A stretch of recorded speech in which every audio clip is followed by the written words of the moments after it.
एक छोटे से गांव में जो पहाड़ियों के बीच बसा था, 3 दोस्त रहते थे, रवि, मीरा और बंटी। ये तीनों अपने साहसिक स्वभाव के लिए मशहूर थे। उन्हें गांव के पास के जंगलों में घूमना और नई नई चीजें खोजने में बहुत मजा आता था। गांव में एक पुराना बरगद का पेड़ था जहां वे अक्सर खेलते थे। एक दिन जब वे पेड़ के नीचे बैठकर बातें कर रहे थे, उन्होंने गांव के बुजुर्गों को एक अजीब सी बात करते सुना। वे भूत बंगला के बारे में बता रहे थे। यह गांव के बाहर एक पुराना सुनसान घर था। लोग कहते थे कि वहां एक बूढ़े आदमी का भूत रहता है जो कई साल पहले उस घर में मर गया था। बुजुर्गों का कहना था कि रात को उस घर से अजीब अजीब आवाजें आती हैं। कभी कभी वहां हल्की सी रोशनी भी दिखाई देती है। रवि, मीरा और बंटी की आंखों में चमक आ गई। उनकी जिज्ञासा जाग उठी। क्या सचमुच वहां भूत रहता है? रवि ने कहा, क्यों न हम खुद जाकर देखें?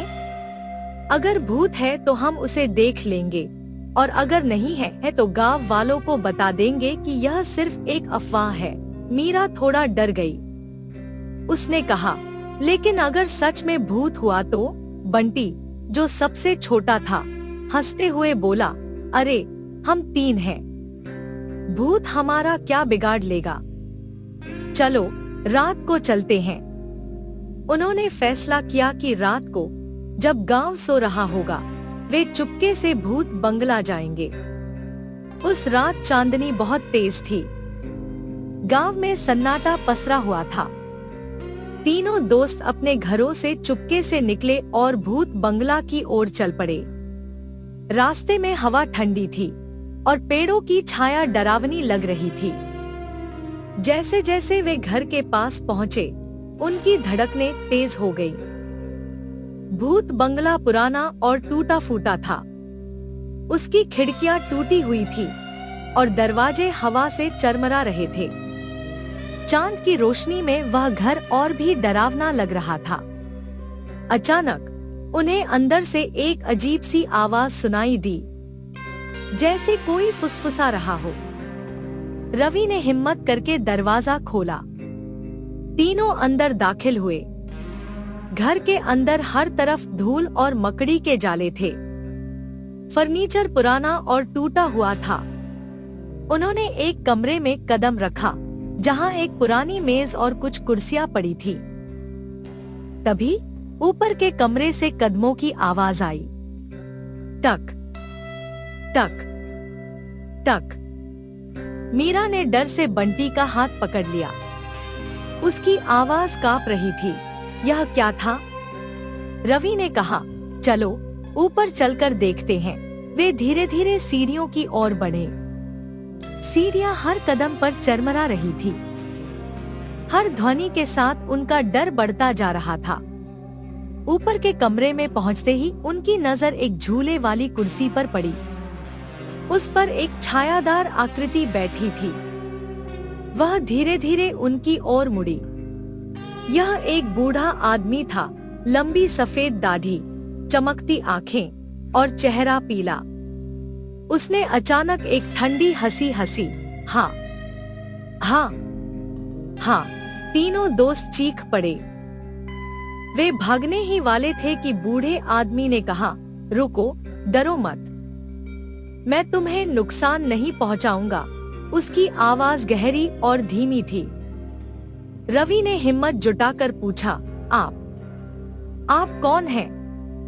क्या आप भूत हैं? बूढ़े आदमी ने मुस्कुराते हुए कहा, हाँ, मैं इस घर का आत्मा हूँ।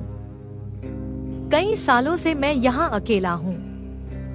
मैं किसी ऐसे बहादुर इंसान का इंतजार कर रहा था जो मुझे मुक्त कर सके। मीरा ने कांपते हुए पूछा, हम आपको कैसे मुक्त कर सकते हैं? भूत ने जवाब दिया, इस घर की अटारी में मेरी एक लॉकेट छिपी है। वह लॉकेट मेरी पत्नी ने मुझे दी थी। उसी से मेरा आत्मा इस घर से बंधा हुआ है। अगर तुम उसे ढूंढकर मुझे दे दोगे तो मैं शांति से इस दुनिया को छोड़ सकूंगा। तीनों दोस्त एक दूसरे की ओर देखे। उनका डर अभी कम नहीं हुआ था, लेकिन उनके दिल में दया भी जागी। उन्होंने फैसला किया कि वे उस भूत की मदद करेंगे। वे अटारी की ओर बढ़े। अटारी घर की सबसे ऊपरी मंजिल पर थी। वहां अंधेरा था और हवा में ठंडक थी। उन्होंने अपनी टॉर्च जला ली। अटारी में पुराने बक्से, किताबें और टूटे हुए सामान बिखरे पड़े थे। उन्होंने तलाशी शुरू की। धूल उनके मुंह में जा रही थी और मकड़ी के जाले उनके हाथों से चिपक रहे थे। काफी देर खोजने के बाद बंटी ने एक छोटा सा लकड़ी का बॉक्स देखा। उसने उसे खोला और अंदर एक चमकदार लॉकेट थी। उस लॉकेट पर एक छोटा सा दिल बना हुआ था। वे लॉकेट लेकर वापस कमरे में आए। रवि ने लॉकेट भूत को दी। भूत ने उसे हाथ में लिया और उसकी आंखों में आंसू आ गए। उसने कहा, धन्यवाद बच्चों, तुमने मुझे मुक्त कर दिया। अब मैं अपनी पत्नी के पास जा सकूंगा। इतना कहते ही भूत धीरे धीरे हवा में घुल गया। उसके साथ साथ कमरे की ठंडक भी गायब हो गई। घर में एक अजीब सी गर्माहट फैल गई। तीनों दोस्तों ने राहत की सांस ली। उन्हें लगा कि अब यह घर डरावना नहीं रहा। वे घर से बाहर निकले और गांव की ओर चल पड़े। रास्ते में रवि ने कहा, हमने एक भूत को मुक्त किया।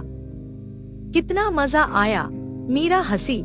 हाँ, और हमारी बहादुरी भी काम आई। बंटी ने कहा, अब हमें गांव वालों को बताना चाहिए कि भूत बंगला अब सुरक्षित है। अगले दिन उन्होंने गांव वालों को सारी बात बताई। लोग हैरान थे, लेकिन खुश भी थे कि अब उस घर से डरने की जरूरत नहीं थी। रवि, मीरा और बंटी की बहादुरी और दयालुता की कहानी पूरे गांव में फैल गई। इस तरह एक डरावनी रात एक अच्छे काम में बदल गई। बच्चों ने सीखा कि बहादुरी और अच्छाई से हर डर को हराया जा सकता है।